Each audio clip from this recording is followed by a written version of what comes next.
जय श्री कृष्ण। ओम नमो भगवते वासुदेवाय।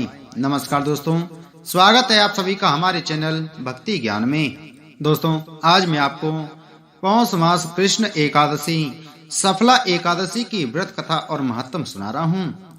युधिष्ठिर बोले, हे जनार्दन, पौष कृष्ण एकादशी का क्या नाम है और उस दिन किस देवता की पूजा की जाती है तथा उसकी क्या विधि है।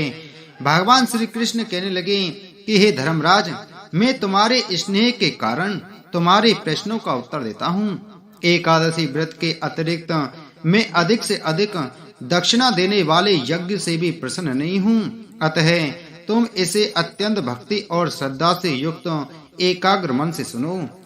इस पौष कृष्ण एकादशी का नाम सफला है। एकादशी के देवता श्री नारायण हैं। पूर्वोक्त विधि से इस व्रत को करते हुए श्री नारायण की पूजा करनी चाहिए। जिस प्रकार नागों में शेषनाग, पक्षियों में गरुड़ और सब ग्रहों में चंद्रमा, यज्ञों में अश्वमेध, देवताओं में भगवान विष्णु श्रेष्ठ हैं, उसी तरह सब व्रतों में एकादशी व्रत श्रेष्ठ है। जो मनुष्य सदैव एकादशी का व्रत करते हैं वे मुझको परम प्रिय हैं। अब इस व्रत की विधि कहते हैं। मेरी पूजा के हेतु ऋतु के अनुकूल नारियल, नींबू, अनार, सुपारी आदि मेरे अर्पण करें। धूप, दीप, नैवेद्य आदि 16 चीजों से मेरी पूजा करें। रात्रि को जागरण करें। इस एकादशी के व्रत के समान यज्ञ, तीर्थ, दान, तप तथा और कोई दूसरा व्रत नहीं है। 5000 वर्ष तप करने से जो फल मिलता है उससे भी अधिक फल सफला एकादशी का व्रत करने से मिलता है। अब तुम इस एकादशी की कथा ध्यान पूर्वक सुनो। चंपावती नगरी में महिष्मान नाम का एक राजा राज्य करता था। उसके 4 पुत्र थे। उन सब में लुम्पक नाम वाला बड़ा राजपुत्र महापापी था। वह पापी सदा पर स्त्री, वैश्यागमन और दूसरे बुरे कामों में अपने पिता का धन नष्ट किया करता था। वह देवता, ब्राह्मण और वैष्णवों का निंदक था। जब राजा को अपने बड़े पुत्र के इन कुकर्मों का ज्ञान हुआ तो उसको अपने राज्य से निकाल दिया। तब वह विचारने लगा कि अब किधर जाऊं, क्या करूं। अंत में उसने चोरी का कर्म करने का निश्चय किया। वह दिन को वन में रहता और रात्रि को अपने पिता की नगरी में चोरी करता तथा प्रजा को तंग करने और मारने का कुकर्म भी करता। कुछ समय पश्चात नगरी भयभीत हो गई। वह वन में पशु आदि को भी मारकर खा जाता। राज्य कर्मचारी तथा प्रजाजन उसको इन कुकर्मों के कारण पकड़कर भी राजा के डर के मारे छोड़ देते। उसी वन में एक अत्यंत प्राचीन समय का पीपल का वृक्ष था। लोग उसकी भगवान के समान पूजा किया करते थे।